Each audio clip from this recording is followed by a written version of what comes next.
Video کو like کر کے آگے شیئر ضرور کر دینا۔ منوس کون ہے؟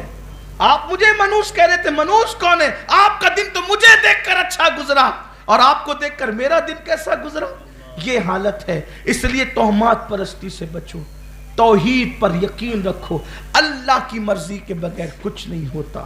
روزی کا مالک اللہ، ہدایت دینے والا اللہ، رزق دینے والا اللہ۔ ہاں لیکن اب یہ بات آپ کو بتاؤں، اگر وہ کسی کو وسیلہ بنا لے یا بنا دے تو اس کی مرضی ہے، اس لیے کہ جب وہ وسیلہ بنانا چاہتا ہے، جب وہ وسیلہ بنانا چاہتا ہے تو پھر درخت کو وسیلہ بنا کر موسیٰ سے کلام کرتا ہے، انی انا اللہ۔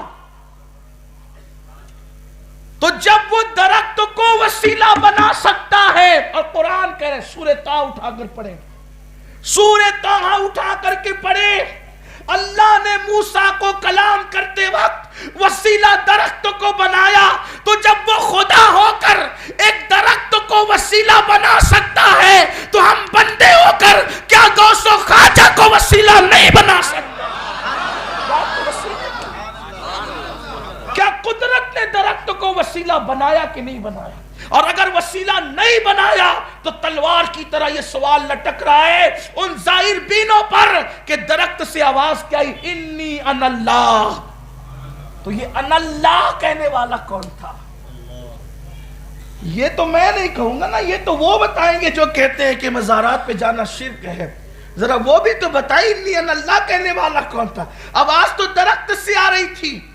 تو عرض کر رہا تھا کہ اللہ تبارک و تعالیٰ نے وسیلہ بنا۔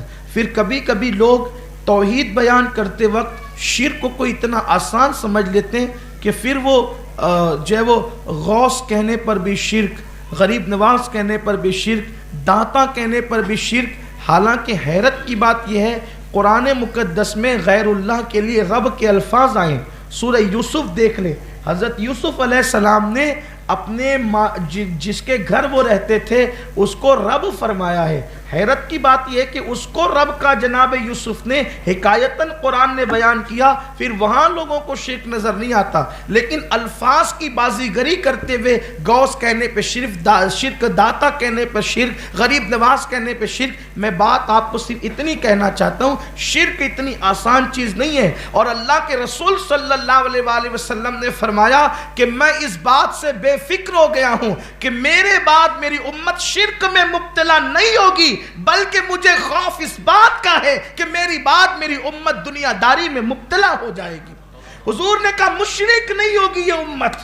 جب اللہ کے رسول نے، ایمان دینے والے مصطفیٰ نے، جان ایمان نے کہہ دیا کہ میرے بعد میری امت مشرک نہیں ہوگی، تو اب بتائیں کہ پھر لوگ جو امت کو مشرک کہتے ہیں کس منہ سے کہتے ہیں؟ حضور علیہ السلام کے خلاف کہتے کہ نہیں کہتے؟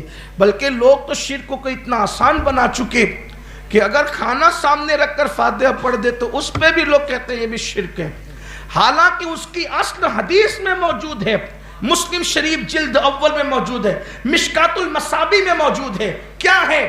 جنگ تبوک کا موقع ہے، اللہ کے رسول صلی اللہ علیہ وآلہ وسلم کے صحابہ کھانے کے لیے پریشان ہے، کسی کے پاس کچھ نہیں ہے۔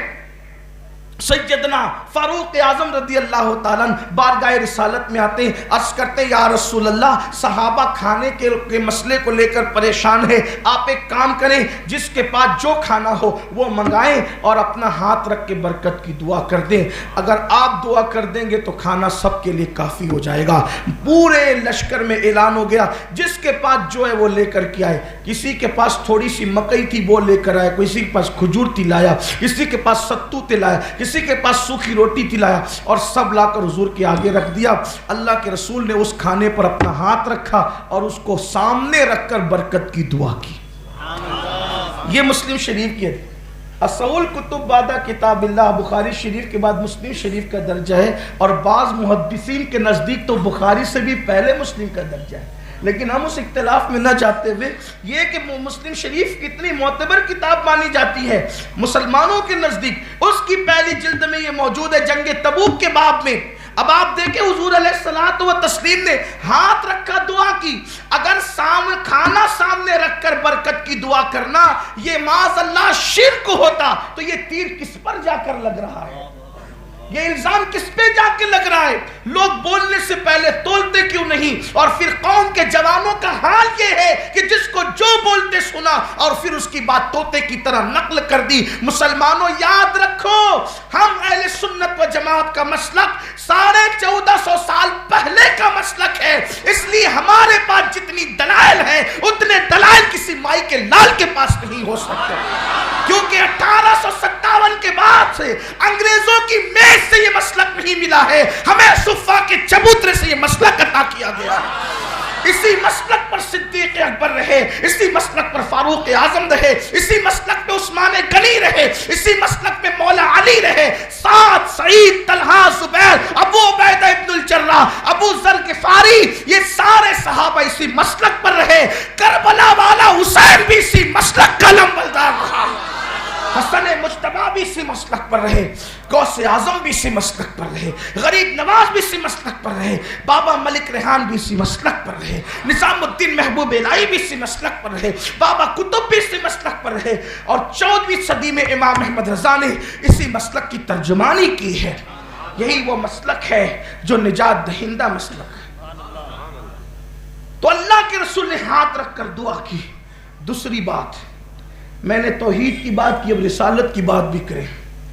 عمر ابن خطاب کو کتنا یقین تھا کہ حضور کا ہاتھ لگے گا تو برکت ہوگی. لوگ کہتے ہیں مبارک صرف اللہ ہی ہے، اللہ کے سوا کوئی برکت والا نہیں. نادان، اللہ تعالیٰ نے تو جناب عیسیٰ کے بارے میں بھی کہا، جناب یحییٰ کے بارے میں بھی کہا کہ یہ مبارک لوگ ہیں. تو جب عیسیٰ مبارک ہو سکتے ہیں تو جان عیسیٰ مبارک نہیں ہو سکتے. یحییٰ مبارک ہو سکتے تو جان یحییٰ مبارک نہیں ہو سکتے. ارے یہ جتنے انبیاء ہیں یہ اپنے نور سے نہیں چمکے، یہ چمکے ہیں تو نور مصطفیٰ سے چمکے ہیں.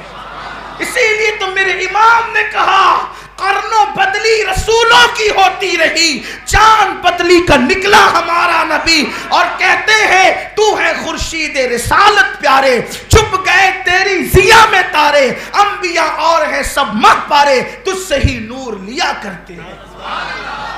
سورج جس وقت نہیں ہوتا یعنی چھپا ہوتا ہے، سورج نہیں ہوتا، سورج تو ہوتا ہی ہے مگر چھپا ہوتا ہے. جب چھپا ہوتا ہے تو تاروں کو چمکاتا ہے، اور جب نکل آتا ہے تو پھر تارے ڈوب نہیں جاتے، تارے بھی ہوتے ہیں لیکن سورج کی روشنی میں نظر نہیں آتے. ہر نبی اللہ کا زندہ ہے لیکن وہ نبوت کا سورج ہی ایسا نکلا جس نے آنکھوں کو چکا چون کر دیا، اب کوئی نظر نہیں آتی. جلوہ تو جلوہ یار ہے، پھر تو ہے خورشید رسالت پیاری. ویڈیو اگر اچھا لگا ہو تو لائک کر کے آگے شیئر ضرور کر دینا. اللہ حافظ.